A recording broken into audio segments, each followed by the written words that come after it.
Hello, my name is Travis Griffiths. Today I will be sharing my annotations and narrating them for the story, The Absolutely True Diary of a Part-Time Indian by Sherman Alexie. So flipping through these first pages, we get to the character's introduction of himself. I noticed that immediately there was a lot of hard information here, but it was delivered in a casual, almost humorous way. He was talking about his physical condition of cerebral palsy, along with some of the other physical ailments that he suffered because of his condition. I saw he suffered a lot starting from birth. Suffered with the native healthcare system, which is supposed to be better than ours in America, but didn't really sound like it. He faces all of his challenges with humor. I immediately noticed that, and of course he unfortunately gets bullied by the children at school for being different, for looking different. I saw that the bullying led to him isolating himself, and I noticed that he expresses himself through creativity, but unfortunately a lot of that is self-deprecating. You can see this image of him. He's making fun of his lisp, he's making fun of his shakes, his crossed eyes, the fact that he had to have so many teeth pulled because he was born with too many. I mean, he has a lot of humor, but he is very self-deprecating. But there's so much hope, and he knows that there's more out there for him. He doesn't have a very dependable family. His family is really poor, but he knows what money can do.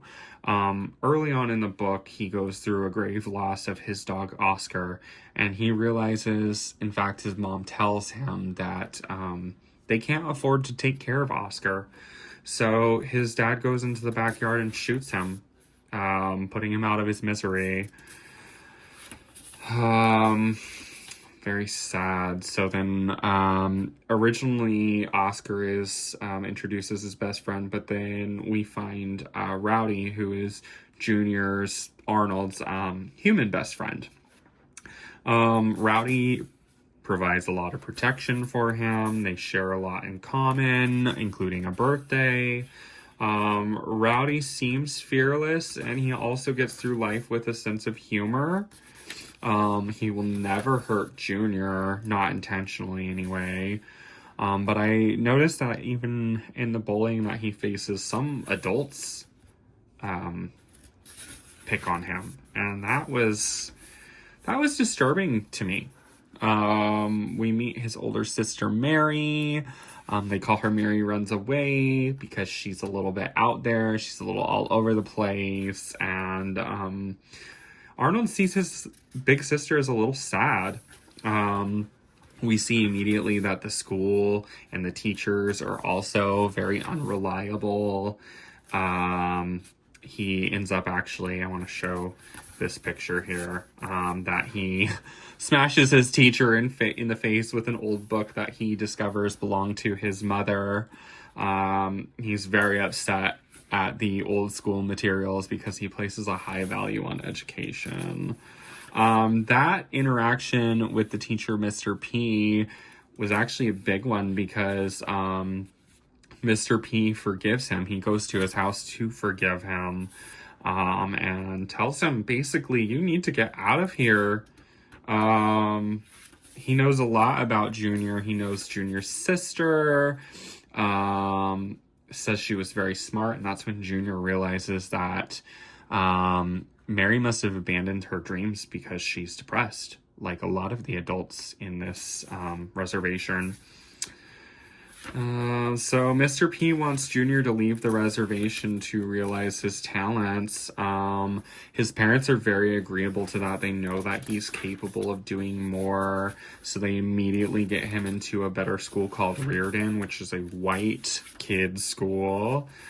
The tribe is betrayed by this. They really are personally insulted by Junior's want to do better for himself and the fact that he's leaving the tribe because of it.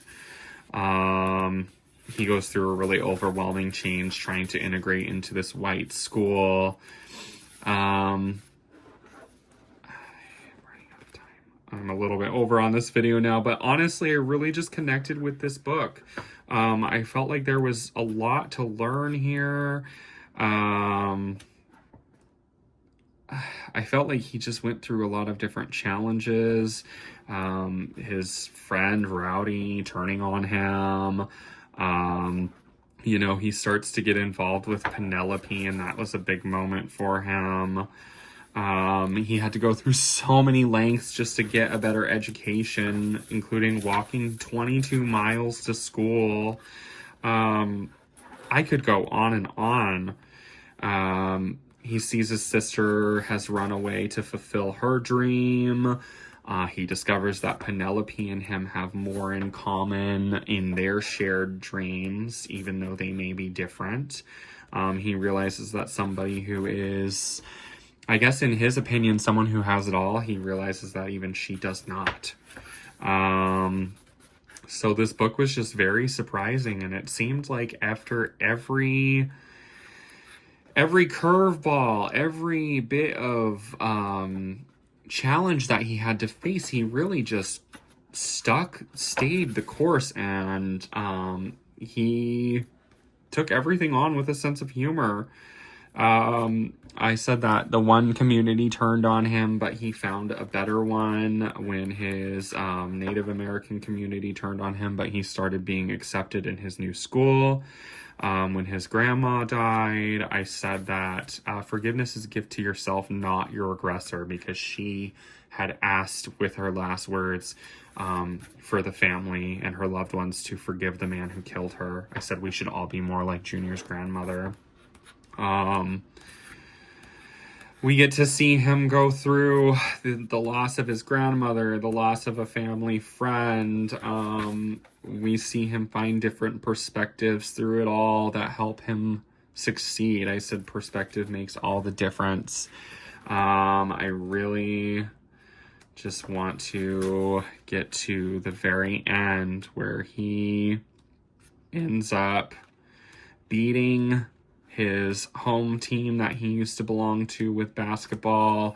He beats Rowdy, and slowly but surely, Rowdy starts making more contact. Rowdy actually comes to his house, and this is the very end of the book where, it seems like a little bit of an apology, even though it wasn't exactly an apology. Rowdy came over saying that he was just bored, but for little boys, I think this is a big step. And in the very end, they just end up playing a game of basketball together and says that we didn't keep score.